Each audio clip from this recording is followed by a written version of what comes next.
Ela está aguardando a conexão. Deu certo! Tudo bem? Que saudade, não? Que saudade, Ritinha. Eu tô assim que a gente se vê agora. Que alegria te receber aqui, uma honra, viu, Aninha? Imagina, eu que agradeço muito o convite da escola, formulado por você, doutora Rita Nolasco, profissional que eu admiro tanto, minha amiga. E é um prazer muito grande estar aqui hoje para a gente conversar um pouquinho sobre termo de ajustamento de conduta. Eu tô até mostrando aqui, minha orquídea da mesma cor que a sua. É isso, a gente combina. Queridos, eu vou começar apresentando a nossa convidada de hoje, Ana Luísa Neri. O tema da nossa live é a efetividade do compromisso de ajustamento de conduta. Agradecemos a participação de todos que estão entrando aí. A doutora Ana, ela é advogada, mestre e doutora em Direitos Difusos e Coletivos pela Pontifícia Universidade Católica de São Paulo. Ela é diretora cultural do tradicional Instituto dos Advogados de São Paulo, IASP. É uma profunda estudiosa que tem buscado uma formação multidisciplinar. Assim, ela tem adquirido conhecimentos técnicos variados que tem potencializado a sua atuação acadêmica e profissional. A Ana sempre se interessou pela consensualidade e dedicou as suas pesquisas acadêmicas ao estudo dos negócios jurídicos. Para o trabalho de conclusão de curso da Faculdade de Direito, que ela fez na PUC, ela escolheu o tema Função Social do Contrato, muito em voga à época que ela se formou, em virtude da sua inserção no Código Civil de 2002. Então, que tinha sido recém-lançado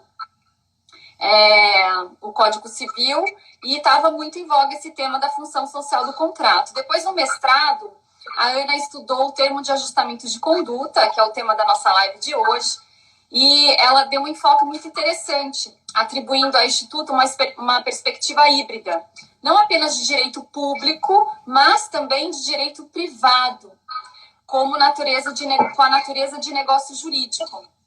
É sobre essa perspectiva que a gente vai explorar hoje esse tema. Ela publicou a dissertação de mestrado dela, que já está na 3ª edição, está aí no forno a 4ª, né, Aninha? Está terminando aí a 4ª edição, que vai ser editada ainda esse ano. E aí, na 4ª edição, ela já vai incluir alguns casos envolvendo a Advocacia Geral da União. Tivemos oportunidade de participar, né, em alguns eventos juntas, porque eu gosto muito de eventos com diálogos interinstitucionais, com membros do Ministério Público, da magistratura, da advocacia privada, trocando experiências.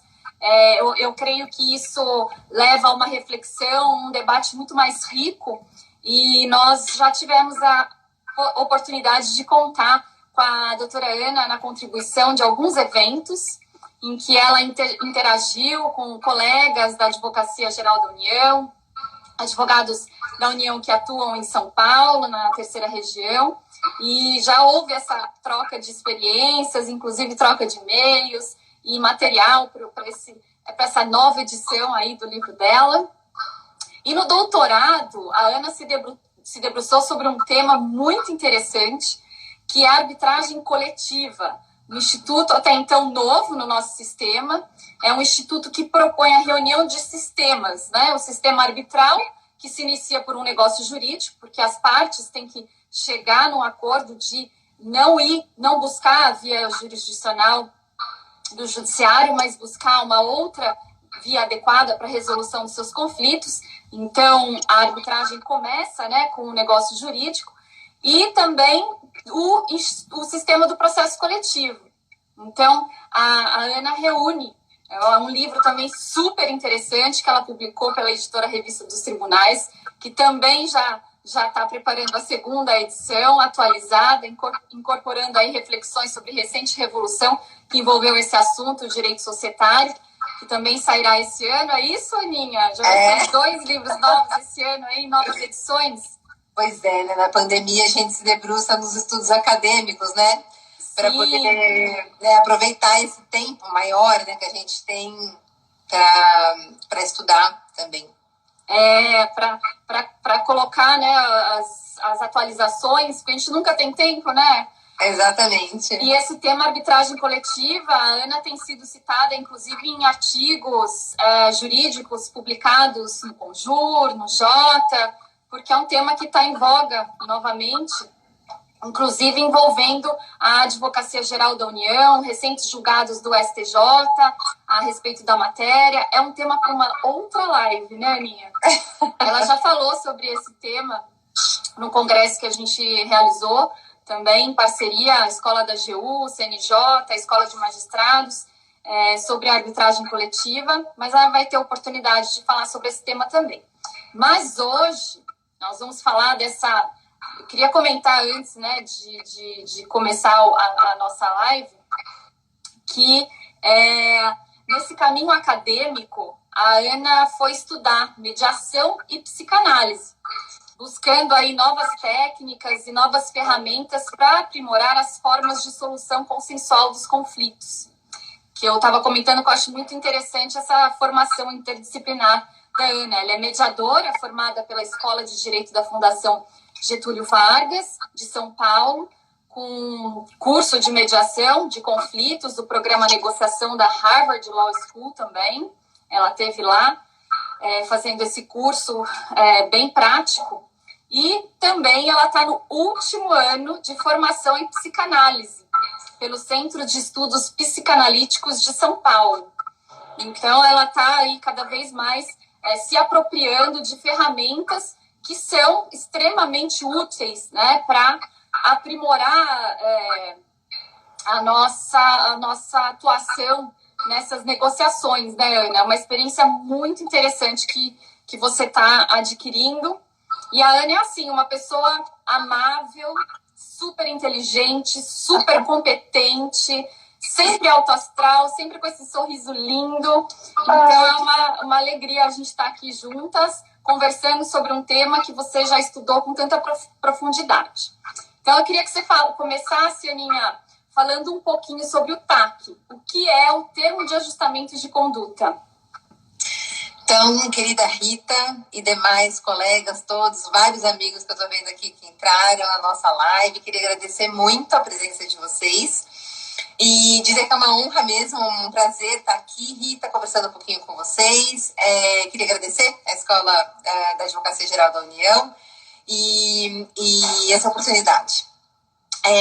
O Termo de Ajustamento de Conduta é um instituto, né, que está incerto lá na Lei da Ação Civil Pública, no artigo 5º, parágrafo 6º, que ele surgiu nesse contexto de procurar alternativas, né, meios mais adequados para a solução de conflitos envolvendo direitos transindividuais, né, evitando, assim, o caminho da judicialização, que parece ser o caminho mais procurado por nós, advogados, que sempre parecemos buscar o judiciário como primeira porta, né, de entrada para a resolução dos nossos conflitos. E então foi nesse contexto, né, que o TAC surgiu dentro dessa lei eminentemente processual, né? E a finalidade primeira, né, do termo de ajustamento de conduta é que as partes possam, por meio de sua celebração, evitar ou reparar lesão a bem ou direito de natureza transindividual, né? E através desse instrumento, então, as partes podem alcançar o melhor caminho, né, o melhor jeito, né, de resolver essas questões, esses conflitos, né? E então eu entendo que o TAC seria um negócio jurídico, né, equiparado, se a gente trouxer para uma perspectiva de direito privado puro, equiparado à transação, porque justamente ele busca por fim a um conflito já existente, ou então por existir, né, porque ele pode ser extrajudicial ou judicial. Então ele tem essa natureza transacional. Então as partes, por meio dele, realmente negociam, né, e chegam a uma solução comum. É claro que às vezes, né, nem todos os doutrinadores entendem que seja esse o negócio, a natureza jurídica do TAC, né? Há uma discussão na doutrina, principalmente por autores mais vindos mesmo das carreiras públicas, né, que tendem a comentar mais esse instituto, que entendem que o TAC seria um mero ajuste, né, um mero adequar-se-á por parte do particular em relação àqueles anseios do agente público, né, que traz ali a sua função de proteção, né, dos bens de natureza transindividual.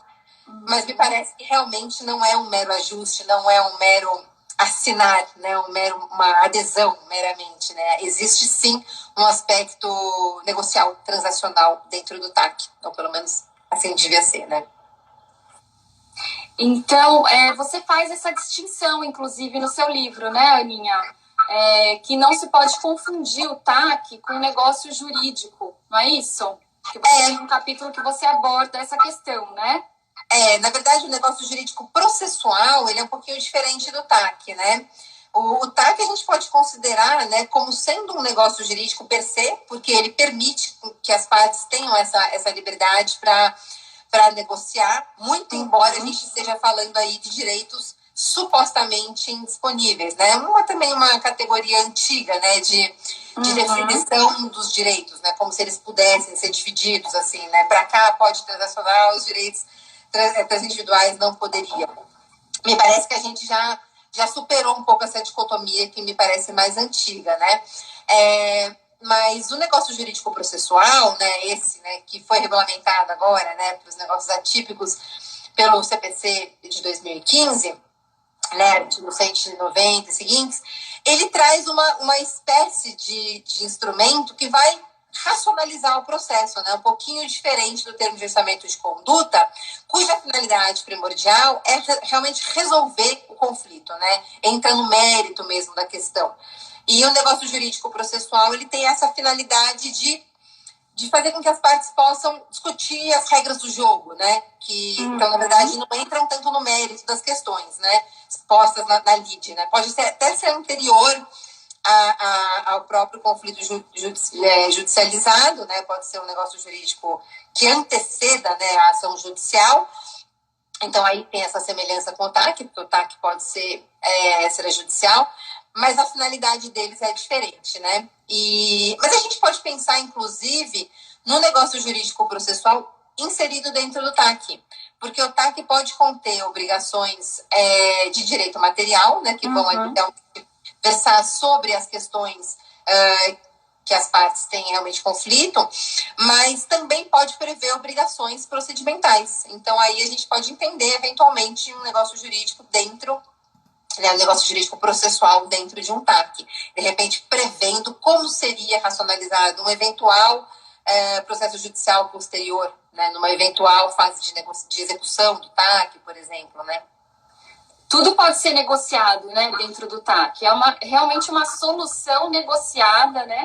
É um caminho para as partes poderem realmente construir uma solução para aquele caso concreto, uma solução negociada. Por isso que é importante, né, nesse ambiente do TAC, essa construção de um diálogo, da cooperação das partes, né? Isso também, porque a gente tem feito, Aninha, uma série de lives a respeito da importância da consensualidade nas mais diversas áreas, né? E a Advocacia Geral da União também atua em TACs, né? Depois a gente vai dar até aqui alguns exemplos. Então, nós temos agora inúmeras legislações prevendo essas soluções negociadas e que trazem um resultado muito efetivo na prática, porque as partes atuam de forma cooperativa, realmente, de boa fé, né? E ajudando a construir a melhor solução. Então, a importância, né, de se ter aí essas novas ferramentas, né? Todos nós temos que buscar esse aprimoramento, esse aprendizado, de saber propiciar um ambiente de diálogo, né? Então, assim, eu vejo que você tem bastante experiência nessa área, você já atuou em alguns TACs, então essa experiência que eu gostaria de trazer aqui para o pessoal que está participando da nossa live hoje.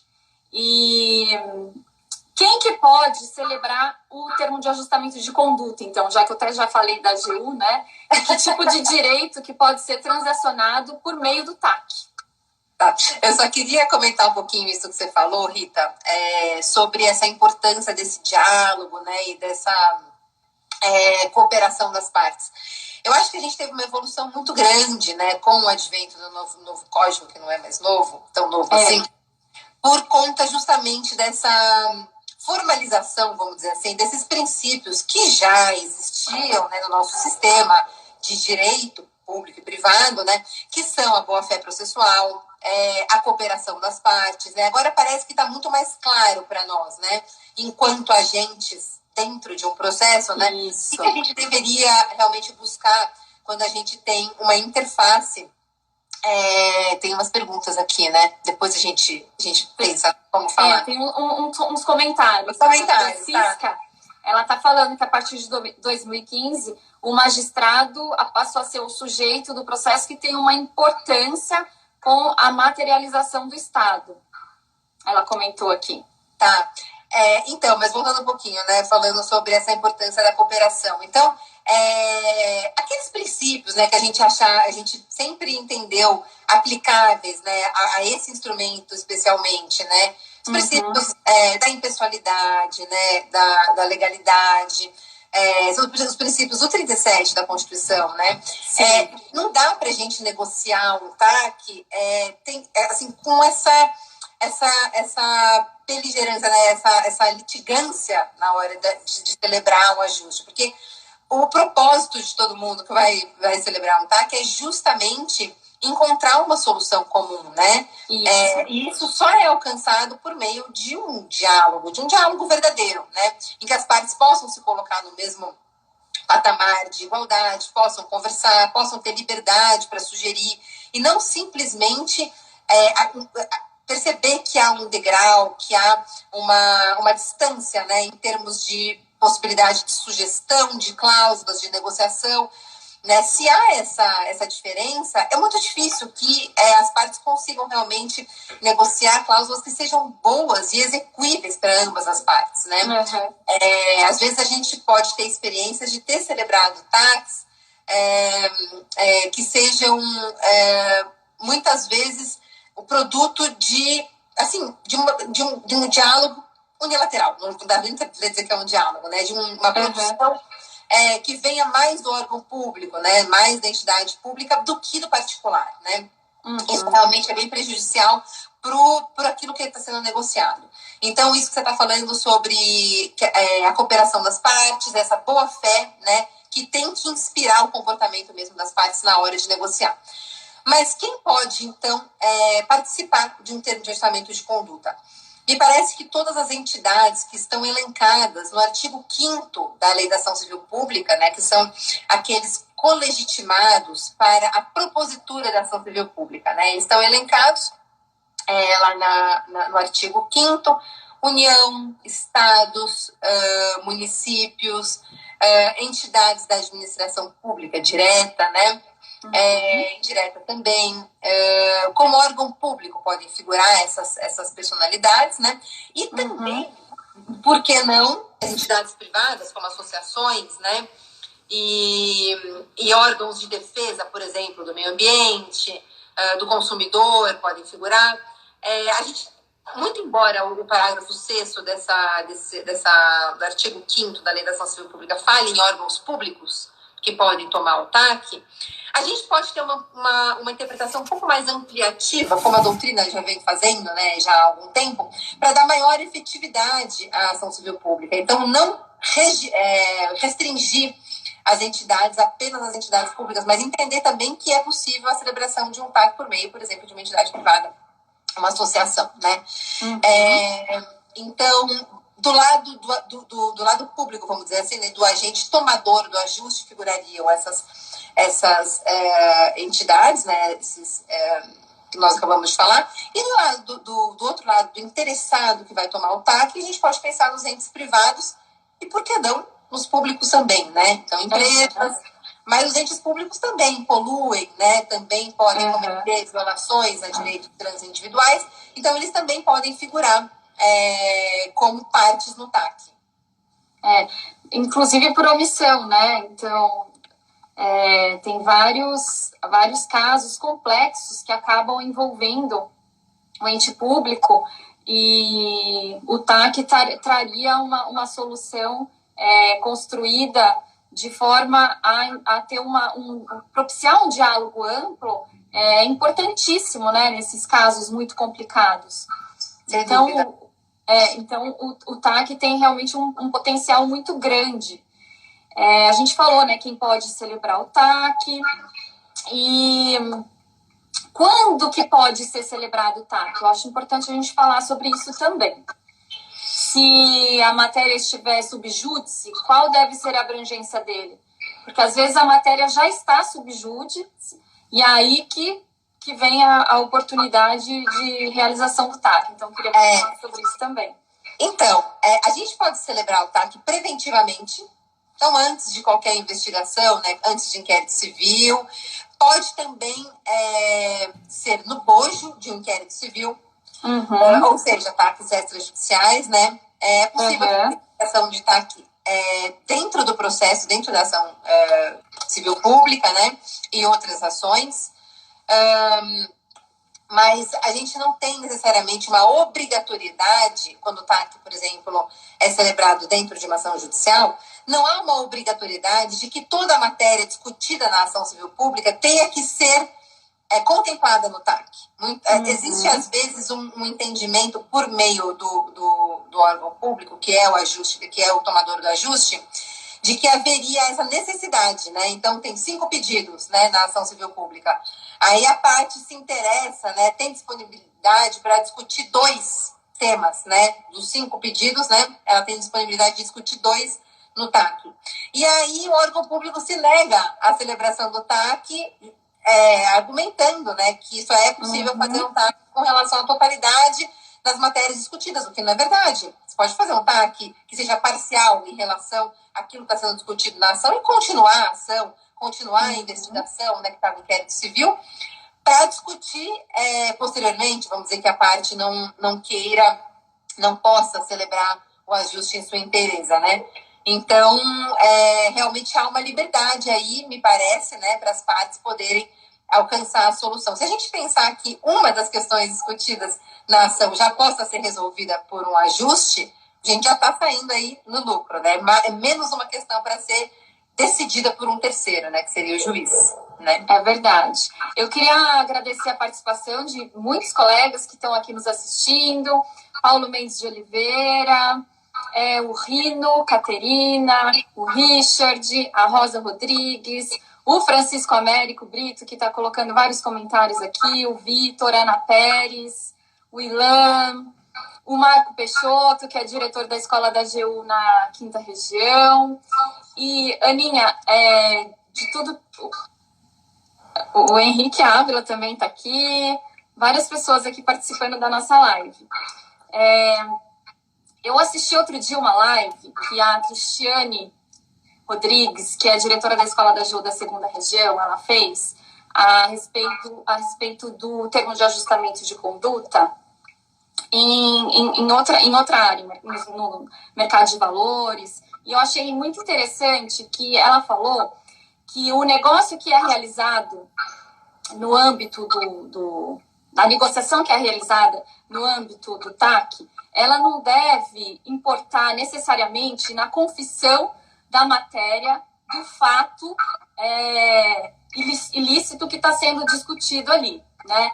Que o fato das pessoas estarem dispostas a fazer um TAC, um termo de ajustamento de conduta, uma negociação, ela não quer dizer que a parte está reconhecendo a ilicitude da conduta analisada.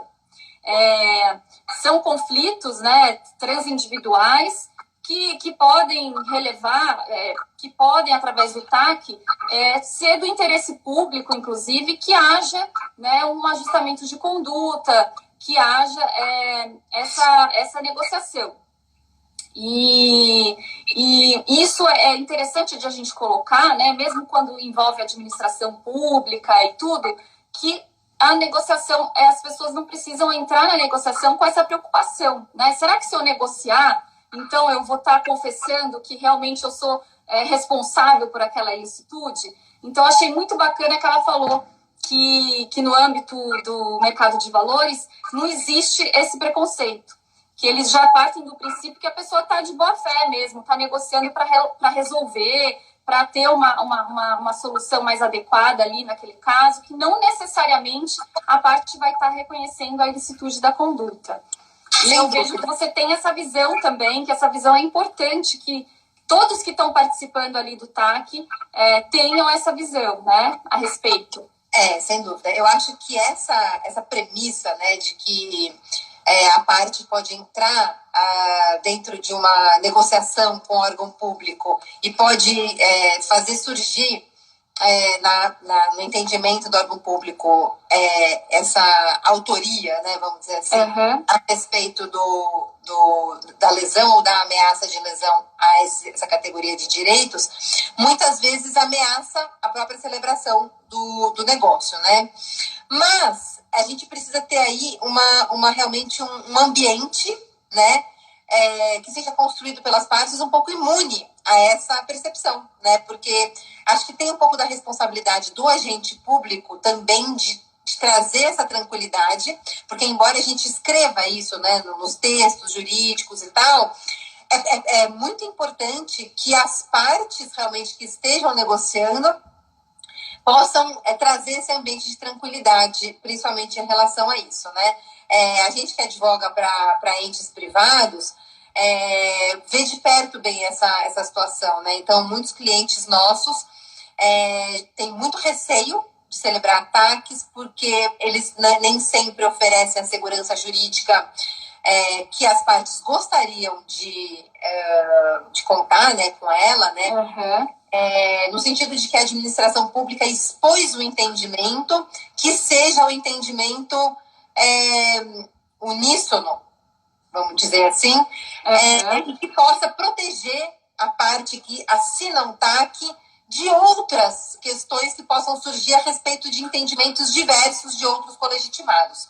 Tem uma pergunta que surgiu aqui, que eu estou lendo. Eu estou vendo aqui. Eu queria agradecer também a participação do professor André Malheiros e o João Galarani, né? Ele pediu para a gente falar um pouco sobre o litisconsórcio facultativo entre os ministérios públicos. Tá, antes de falar sobre isso, eu queria só fazer um comentário sobre essa vinculação que eu entendo que exista na celebração de um TAC para os demais colegitimados. Me parece que uma vez celebrado o TAC com uma das entidades colegitimadas à propositura da ação civil pública, os outros colegitimados se vinculam àquele entendimento que foi, então, contemplado por meio do TAC já assinado. Né? Esse é o entendimento que nós defendemos, né, no nosso livro. Mas vamos dizer, então, que haja uma discordância, né, dentro do MP, que foi a pergunta do João, ou então entre outros colegitimados. Então, eu assino um TAC com a União, e aí o Ministério Público Federal discute esse entendimento exarado pela União naquele meu TAC anterior. E aí, como é que fica, né, para a parte que assinou o TAC? É uma situação realmente de bastante insegurança, né? Eu entendo que o ente colegitimado que discorde do TAC já assinado precisa motivar o seu descontentamento, né? Tem uma ilegalidade nesse TAC, ele está aquém daquilo que um outro colegitimado gostaria de prever num eventual ajuste. Esses entendimentos, eles podem motivar um aditamento ao TAC já celebrado, podem motivar, eventualmente, até uma desconstituição do TAC celebrado, vamos dizer que haja uma ilegalidade. O que não pode acontecer, que geralmente acontece, simplesmente a desconsideração do TAC já celebrado por um outro ente colegitimado. Então, o Ministério Público, vamos dizer, não gosta, não concorda, tem realmente restrições a um TAC anteriormente celebrado, ele ajuiza uma ação civil pública direto, sem conversar com a parte, sem tentar um aditamento, sem tentar uma outra forma de resolução daquele TAC, né? Não dá para ser assim, né? O TAC que foi celebrado, ele tem efeito desde o dia em que ele é assinado, ele já é existente, válido e eficaz, a menos que haja uma desconstituição do TAC já assinado posteriormente a ele, né? Mas não dá para ter essa dissonância, né, entre os entendimentos da administração pública. Agora, vamos dizer, então, sobre o MP, né? Então, o João perguntou sobre esse litisconsórcio facultativo. Eu queria lembrar que a lei orgânica do Ministério Público prevê princípios da indivisibilidade e da unidade, né, do Ministério Público. Uhum. Então, a gente tem que entender que a instituição é una. Ela deveria ter um entendimento unificado a respeito de seus posicionamentos, né? E isso deveria ser feito interna corporis, né? Nós que estamos fora das instituições, estou falando do MP, mas poderia ser outra instituição, né? Nós não sabemos o que passa lá dentro. Nós só sabemos o que acontece quando um membro daquela instituição negocia com o nosso cliente, né? Uhum. Então, o que acontece? O ideal é que haja realmente uma comunicação dentro das organizações, das instituições, a respeito de como deve ser tratado tema A, tema B, né? Uhum. Para que quando a parte particular traga a sua questão para ser, então, discutida, né, por um dos membros, ele não encontre uma interpretação, por exemplo, isolada daquele membro, e aí depois vai ter que se haver com o que os outros, com o que a instituição pensa de forma majoritária, vamos dizer assim, né?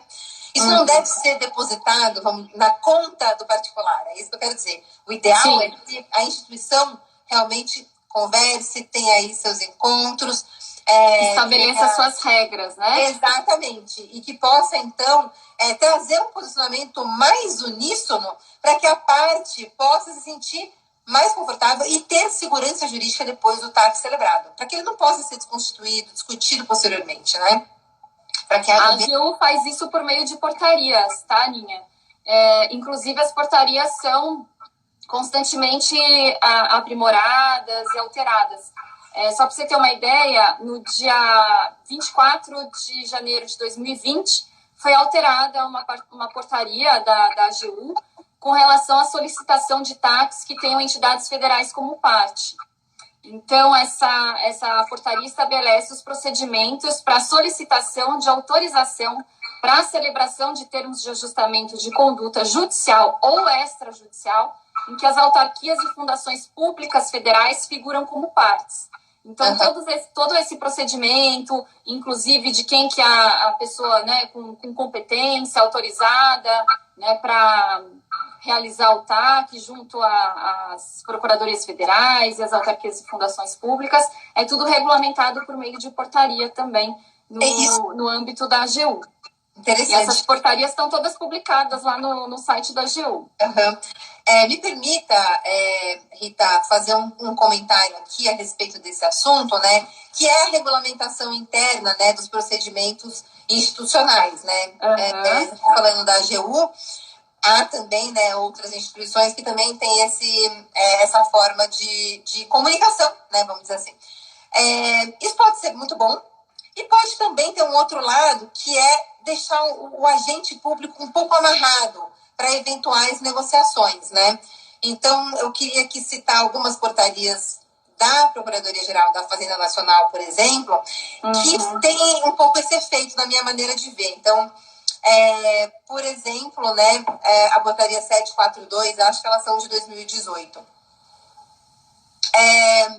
Tem uma obrigatoriedade, vamos dizer assim, que o particular que vai celebrar negócio jurídico processual, aí é outro instituto que a gente está falando, mas, de certa maneira, a gente pode trazer aqui algumas semelhanças entre eles, né? Que haja essa confissão, né, a respeito da questão que está sendo discutida, né? Dentro de uma ação judicial, para uma condição para que haja a celebração do negócio jurídico processual, né? Sim. Essa é uma portaria que traz bastante dificuldade na hora de negociar realmente uma questão que está sendo discutida, porque a confissão prévia, ela, obviamente, vai ser discutida, né? Pode ser a matéria de fundo, por exemplo, de uma ação judicial, né? Ela pode inviabilizar eventual negócio jurídico processual a ser feito, que poderia ser muito benéfico, né? Então, um pouco na linha daquilo que a Cristiane, né, que é a colega da escola da segunda região, acho que você mencionou, ela estava falando sobre esse assunto no TAC. Ela é lotada na CVM, então ela atuou nessa área e fez uma live sobre o TAC no âmbito da CVM. Tá. Mas trazendo um pouco do entendimento dela, também para o negócio jurídico processual, né? A confissão prévia, ela realmente está um pouco na contramão dessa cooperação que deve ter entre as partes, né? Não necessariamente uma empresa que concorde com isso vá deixar de fazer o TAC. Pode ser que a empresa que esteja respondendo por alguma questão tributária, por exemplo, ela queira celebrar o TAC, o negócio jurídico processual, mas ela não queira o reconhecimento prévio da culpa, né, da confissão do fato que está sendo investigado. Então, é uma amarra institucional. A lei não traz isso. Então, às vezes, as portarias, né, as questões institucionais podem trazer um pouco de dificuldade para o andamento mesmo das negociações, né? E aí, nós que estamos do outro lado, né, os particulares, a gente sofre um pouco esse efeito. A gente quer negociar, mas tem uma impossibilidade ali regulamentar, né? Do ente público, ele não tem muito como negociar com aquilo que foi trazido pela instituição, né? E aí fica uma inviabilidade dupla. E aí a gente acaba não fazendo a negociação e indo para o processo judicial, que deveria ser a última opção, né? Mas às vezes é a mais fácil, né? Tá vendo? A gente está falando de TAC e surge aqui o tema de negócio jurídico em matéria tributária. Eu conheço a portaria, mas eu não sei, não estou com ela aberta aqui, se eu for procurar, acho que agora vai ser meio complicado. Mas eu não acho que para a realização de negócio jurídico processual em matéria tributária seja obrigatória essa confissão. Eu acho que para algumas formas de negociação deve ser relacionado a alguma hipótese específica, porque algumas portarias da trazem exemplos de possibilidades de realização de negócio jurídico processual em matéria tributária. Então, traz lá a possibilidade das partes fazerem acordo com relação aos prazos processuais, né? A possibilidade de fazer a capitalização. Então, assim, o negócio jurídico também pode ser utilizado para combinar a respeito das garantias, oferecimento de níveis de garantias que invertam a ordem prevista na lei de execução fiscal, a possibilidade de realização do negócio jurídico mesmo antes do ajuizamento da execução fiscal, e muitas possibilidades, muitas hipóteses relacionadas só ao procedimento.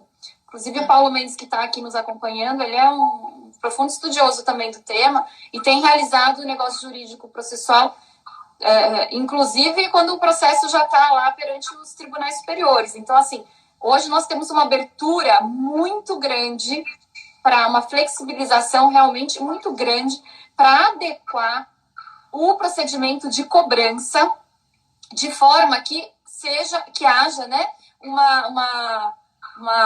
um diálogo entre o fisco e o contribuinte, para que seja da melhor forma para ambas as partes. Interessa tanto para a Fazenda, que vai conseguir uma cobrança mais efetiva, mais rápida, muitas vezes mais econômica, e também vai conseguir obter a efetivação da cobrança, que é o nosso principal objetivo. E, por outro lado, principalmente nesse período de pandemia, esse é um tema que eu tenho falado bastante, que a gente tem propagado bastante, nesse período de pandemia que as empresas sofreram, né, tantos prejuízos e tantos danos em razão de ter que parar, né, as atividades, de ter que ficar sem produzir, sem ter capital de giro, enfim. Muitas empresas realmente, muitos setores econômicos, muitas empresas, muitas pessoas físicas também sofreram os efeitos da crise econômica, né? E aí a Procuradoria está atuando muito nessa área de oferecer a possibilidade de transação e também de negociação, especialmente nesse caso das garantias. E acho que não é obrigatório, não. Mas, assim, depois eu vou pegar essa portaria, vou ver especificamente aí. É um caso específico, Rita, você tem razão. É um caso específico. Para a gente esclarecer aqui, até para os contribuintes aí, que é interessante que os advogados tragam mesmo essas questões para a gente discutir, para a gente refletir, para ampliar a utilização do negócio processual, da transação, incentivar a consensualidade. Nossa ideia é incentivar a consensualidade, né? Porque a celebração de TAC também tem que ser incentivada. E tem muitos casos aqui, vou trazer um caso, tá? Que a ministra, a nossa ex-advogada da União, a ministra Grace, ela sempre falava, né, o acordo celebrado entre os poupadores, os brancos, que foi mediado pela AGU. Olha só, tá dando problema aqui na minha luz. Começou a piscar aqui. Deixa eu ver o que está acontecendo aqui. Bom, enfim. Foi mediado pela AGU em dezembro de 2017, que era um caso que realmente foi um caso histórico. Eu vou desligar a luz, espera aí, Aninha. Pronto. Começou a piscar, acho que estava dando pane elétrica aqui. Que tinha inúmeros processos judiciais, né, nesse caso da poupança. E aí foi o maior acordo judicial da história, a celebração desse TAC, que encerrou mais de 1 milhão de processos judiciais, contando com a mediação da AGU, tá, e a supervisão do Banco Central. Então, assim, a atuação da AGU Tax é super importante. Tem muitos temas, tem muitos casos complexos, tem um potencial enorme de desjudicialização, que é algo que a gente realmente precisa aprimorar cada vez mais. Então, esse TAC, por exemplo, é histórico, né? Então, a gente tem que se aprimorar e cada vez falar mais e refletir mais sobre o assunto, porque tem aí muitos caminhos para percorrer, e muitos casos complexos para se solucionar. Com a Covid ainda, né, com esse período de pandemia, a gente sabe que a judicialização aumentou. Então, em relação à saúde, tem muitos outros temas aí que a gente pode vislumbrar a possibilidade de realização, né, de acordos, de TACs. Então, por isso que eu achei super importante a gente trazer esse tema e trazer você que estudou com tanta profundidade. Vou até já fazer uma outra pergunta aqui. Mas, assim, a respeito dos temas que você aborda no seu livro, você traz um capítulo super interessante em que você fala sobre a regulamentação de determinada questão, que às vezes ela pode vir depois, né? A regulamentação pela lei de uma determinada questão, ela pode vir depois de realizado o TAC. E aí, depois, quando acontece isso, né, que sobrevém uma lei que altera a regulamentação, depois de ter sido realizado o TAC, você acha que o ajuste permanece eficaz? Como que as partes devem proceder nesse caso? Então, muitas vezes a gente pode celebrar um TAC sobre alguma situação ainda não regulamentada, né, pela lei. Isso. E essa regulamentação ela pode ser superveniente, né? Pode vir depois. E aí ela fica incongruente com o TAC anteriormente celebrado, né? Então, às vezes, a gente tem essa dificuldade. O ideal é que a gente possa aditar o TAC, né? Porque essa lei pode ser uma causa superveniente de ineficácia ou invalidade do TAC, né? Então, se, por exemplo, discute, sei lá, a legalidade do objeto, né, que foi sobre o qual foi celebrado o TAC, né, se ele se torna ilícito, por exemplo. Isso. Aí a gente está atacando realmente um elemento, um requisito de validade do TAC. E aí, então, realmente a lei pode ser uma causa superveniente de invalidade. E aí, nesse caso, o ideal seria, então, que as partes pudessem celebrar um aditamento para adequar o TAC anteriormente celebrado às novas regulamentações, né, que surgiram posteriormente. Às vezes não é possível fazer isso, né, por meio de uma conversa, por uma forma consensual. Então, aí as partes teriam que partir para a discussão dessa matéria judicialmente, né, por meio de uma ação anulatória, né, e buscar, então, a invalidade judicial, a declaração judicial da invalidade do TAC. E também a gente pode pensar que a lei nova não vai retroagir, obviamente. Então, fica impossível, né, que o agente público possa apenar a parte por eventual questão que tenha sido, por algum eventual comportamento que tenha sido justamente em cumprimento ao TAC anteriormente celebrado, mas que seja agora ilegal, de repente por superveniência de uma lei, né? Então a gente está falando dos fatos a partir do advento da lei que sejam posteriores a ele, né? Não anteriores, né? Não que haja efeitos pretéritos, né? Retroativos, exatamente, para não trazer efeitos retroativos, né? Queria cumprimentar também o professor Lucon, que entrou também na nossa live, Rodrigo Ribeiro, que é o diretor da Escola da GU na primeira região, o Lucas, tem muitos amigos aqui que estão entrando, o Jorge Zabud também, obrigada pela participação. Então, Aninha, eu estou estudando bastante essa questão da transação tributária, você vê que os temas todos se comunicam, né?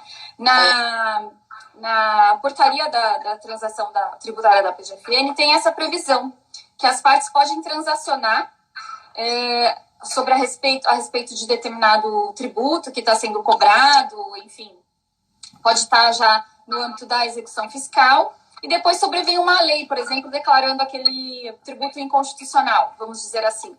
Então, isso pode acontecer. E aí, vai invalidar aquela transação?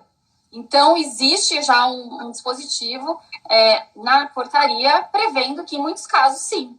Né? Em muitos casos, sim. Aí vai ter que rever, como você falou, vai ter que rever aquela transação, vai ter que rever aquilo que foi acordado, né, naquele TAC, ver se é o caso, se dá para aditar, ou às vezes realmente torna inviável, tem que ser desfeito.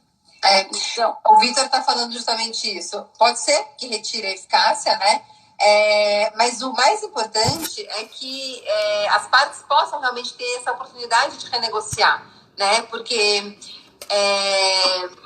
justamente, né, se conseguiram o ajuste por meio de uma conversa, né, então é possível fazer a readequação daquilo que foi ajustado também por meio de uma conversa. Esse que é o mais importante, né?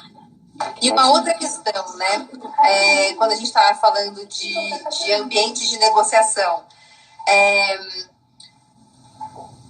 eu ia trazer algum assunto, deixa eu ver se eu lembro. Oi, Aninha. Me fugiu, eu ia trazer outra questão que a gente estava falando, que fosse...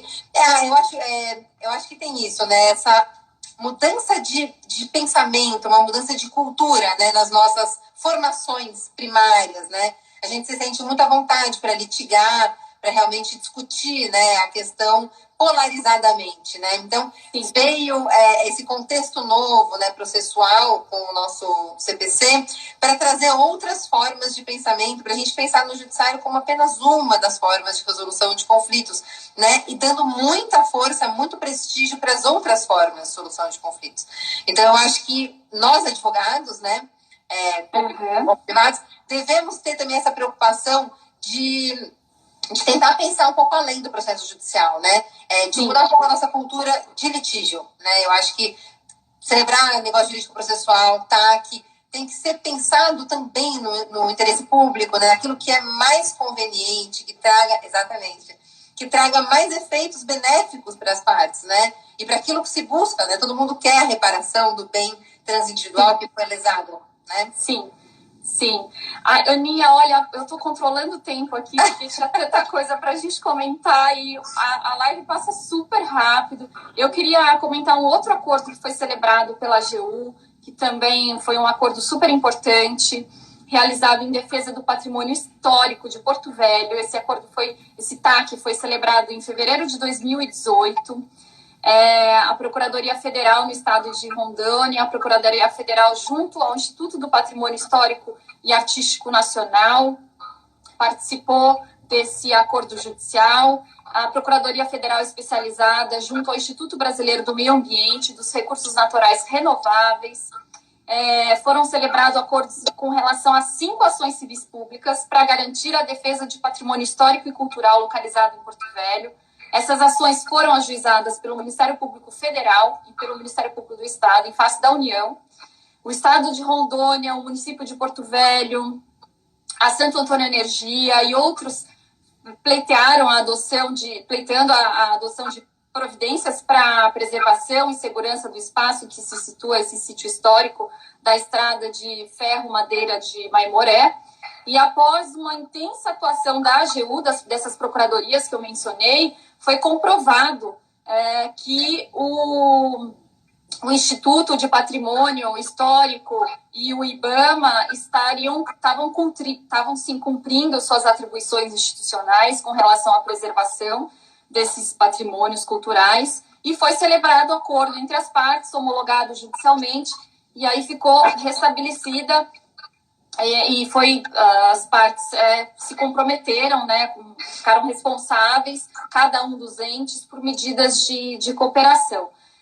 Então, são assim, nesse âmbito em que envolve patrimônio público, interesse público, os acordos celebrados pela AGU têm sido muito frutíferos e tem sido uma solução muito adequada para inúmeros conflitos, tá vendo? Inclusive evitando a judicialização e levando para o judiciário questões muito difíceis do judiciário decidir, né? Fica muito mais... uma solução muito melhor construída quando as partes se dispõem, né? As partes mesmo dizem, não, a gente quer cooperar. Nós queremos aí implementar mais medidas que possam trazer aí uma proteção mais efetiva ao patrimônio. As partes até acabam se dispondo e sugerindo medidas para serem tomadas.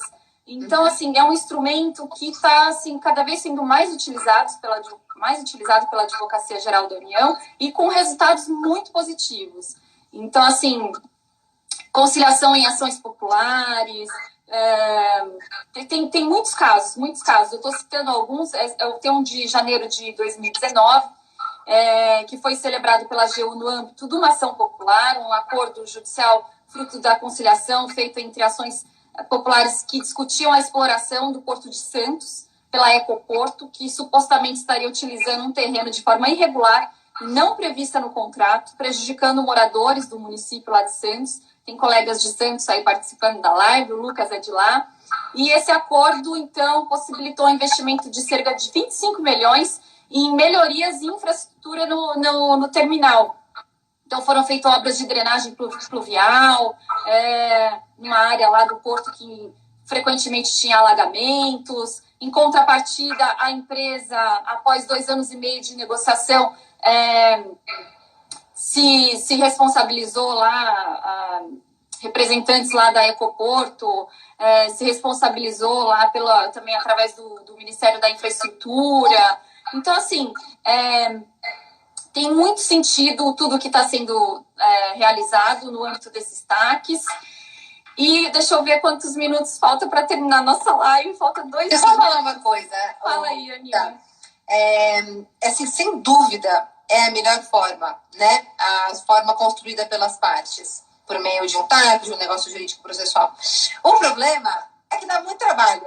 Dá muito trabalho. Fica tempão negociando. Exatamente. E durante esse tempo de negociação, precisa ter muita tranquilidade para não ter ânimos exaltados, para dar aquele ambiente de tranquilidade, para que as partes possam se manifestar sobre a conveniência ou não, a licitude, a legalidade, a execuibilidade das cláusulas que estão sendo negociadas.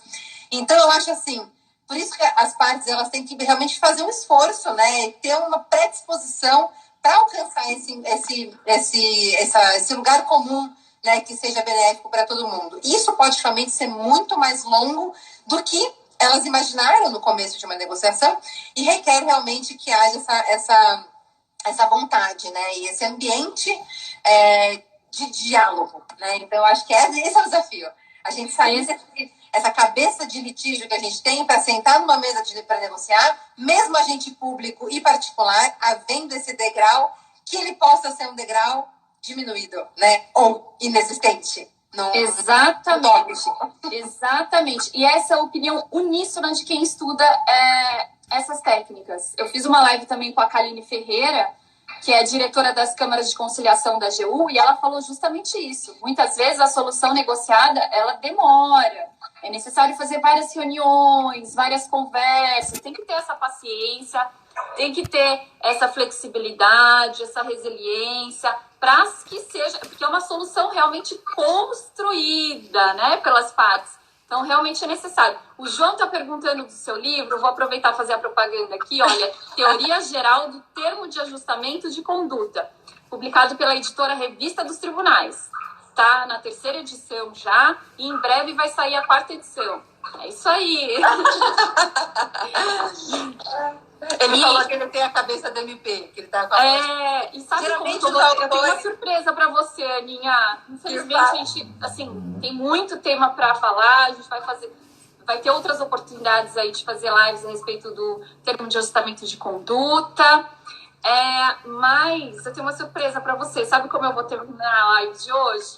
Gente, eu vou terminar a live de hoje declamando aqui um poema da Aninha, que além de tudo, além de ser essa profissional brilhante, essa professora, estudiosa, acadêmica, com trabalhos tão profundos e que nos trazem tantas reflexões, ela também escreve poesia.